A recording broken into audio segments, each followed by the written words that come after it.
Hey farmers, aspiring farmers, homesteaders, welcome to the Part-Time Farmer. Before we get into this, I want to give you some quick context.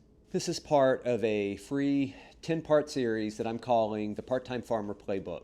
This is going to cover everything from starting your farm and mindset to producing products and pricing, all the way up to getting online and getting your farm in front of customers online. This is going to be free because I'm not a course creator and I have no intention of becoming one. We make our money here on the farm selling pasture-raised products, and I design websites for farmers to get online through homegrown hosting.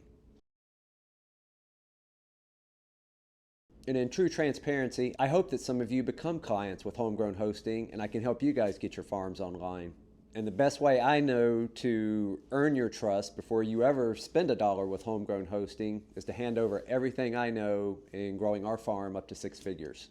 So these first 3 videos are going to be what I call foundational. We're building the foundation that will then build everything else on top of that. These probably matter most than most people think, so don't skip these and let's get into it. Module 1, mindset, family, and staying sane. Get everyone on board or don't start. If you're serious about turning your farm or your homestead into a real business, then there is a conversation you need to have first. This is not with an extension agent, it's not with other farmers, it's with your spouse and your family. And sadly, this is a conversation that a lot of farms and homesteads getting started don't have. When you're thinking about starting a farm, starting a homestead, starting a business, one of the most overlooked prerequisites to starting that business is not money, it's not having the equipment or the land. What it is alignment. If your family isn't on board with you wanting to start a farm or you wanting to create this business, then your dream of starting a farm or homestead can literally be a thing that breaks your family. It's super important when you're starting this that everyone in your household knows exactly what this requires.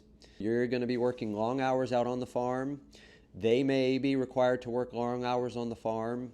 You and your spouse may have off-farm jobs that you have a responsibility to. You have children that you have a responsibility to.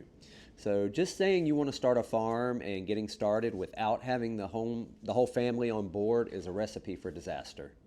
Even if you think, well, I'll do all the farm work and then, I'll do this on my own time essentially, and then obviously do the other stuff with the family, that probably isn't going to work. Because if you were doing all the farm work and not getting your family on board, it most likely means that your family is going to be stuck with doing more household chores, more either working off the farm to make up for the income that you're not making because you're doing the farm, and you're not going to be present. It's a full-time commitment, and it's a lifestyle, if I'm being honest. This is something I think that's different from a lot of other jobs or businesses that you start up, is farming really is a lifestyle. And especially when you're starting a business that's at your home kind of becomes the business and you're always in it. And if you're thinking, well, my spouse or my partner isn't on board now, but they'll come around, that's not the way to go about it.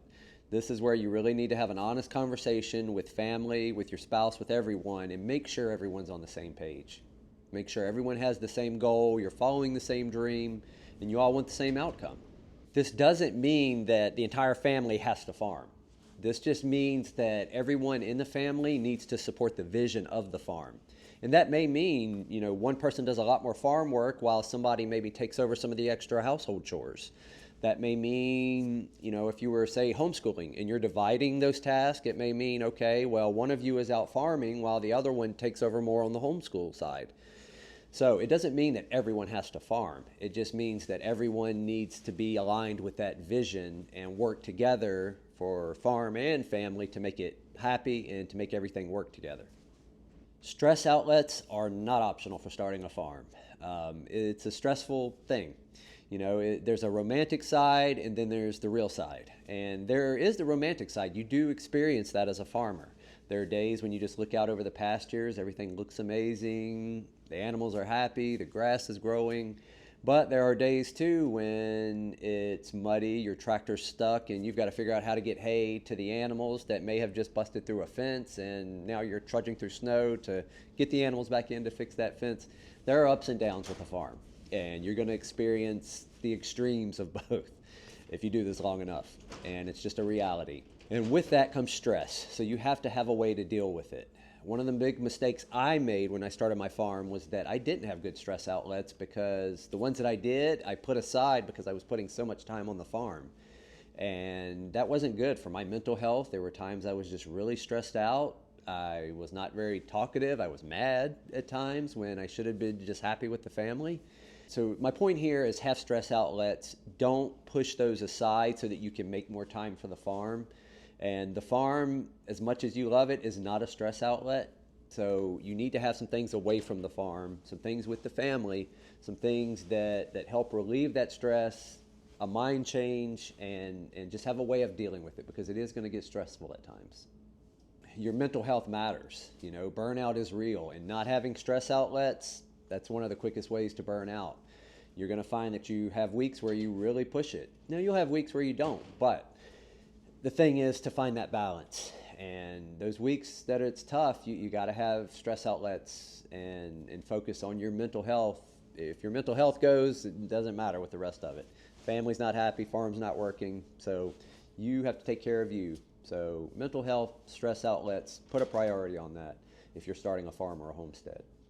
And the real goal here is to build something that improves your family's life, that is something you guys are building together and you're enjoying it.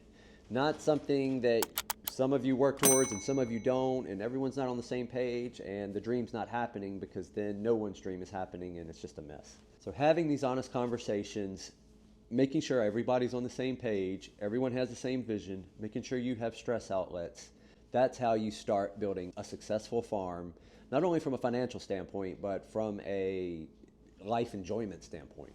You want a farm that's going to improve your family's life, not put a strain on it.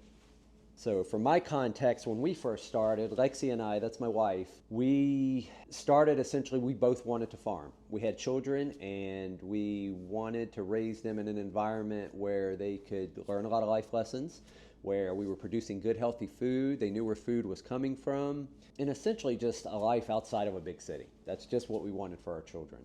Now, wanting that same dream and actually going about how to build it are two different stories. And my wife and I have had lots of conversations about these. We've had arguments about these, because there are times that the farm life, even though it's both of our vision, would take over. You know, when you're putting all your time into the farm and then things are getting neglected and other people are having to pick up that slack, it just becomes, again, that romantic view turns to not so romantic, because everyone is just working 24/7 and no one's happy. Lexi and I actually had a big argument one day, and it was heated, and we realized that what we wanted, we were trying to build it up so much that it was becoming what we didn't want, and that's what we actually realized in the long run. We still both wanted to farm, we just didn't want to farm in a way that took time away from everything else. You know, end of the night, we didn't even want to cook dinner. We had all this amazing food and we didn't even want to cook because we were just so tired. So it's things like that you realize that, okay, we need to get on the same page. We need to think about what is it that we really want from this farm. And that may evolve for you as well. You know, when you start out a farm, you may have an idea of what it looks like, what you want it to do. But then after getting to a point, you may realize that taking it further means changing what it is that you're doing. You don't get to spend time with friends as much. You don't get to go out to eat as much. You don't get to do hobbies as much. It can take away from those things. And if that's your goal, that's fine. If you're trying to get to a point with the farm, but if you start to miss those things, or your family's not being able to do some of these things because of your dream, that's when you got to have that talk. And so Lexi and I, we have had many talks throughout this farm, and realized that sometimes pushing things to the limits is not the best idea. Sometimes maybe raising 9 or 10 different enterprises on the farm is not the best idea. And this is stuff that you'll learn, but just having open, honest conversations about what you all really want from the farm will go a long way into helping you have a happy farm, making farming fun, and creating the life that you want for yourself on the farm. So as we come to the end, I want to say I know this is probably what some of you don't want to hear. And if I'm being honest, that's okay. It's better that you hear this now and be prepared for this conversation now before you get started, rather than getting deep into it 6 months, a year down the road, and then this conversation coming up out of anger, out of frustration. But if you're thinking, I'm going to have this conversation, or if you're one of those, you've already had this conversation and you're way past it, you know exactly what I'm saying, then this video series is going to be for you. And for those of you that are already selling and are ready to clean up your systems a little bit, that's what we do at Homegrown Hosting. There's a 5-minute questionnaire. You'll see a link below in the description. Fill it out. I'll get back to you within 24 hours, let you know how we can help your farm start selling online and reaching customers 24/7. Otherwise, stay tuned for the next video. I'll have that in about a week. And in that one, we're going to talk about getting your financial house in order. All right, we'll talk to you soon. Bye.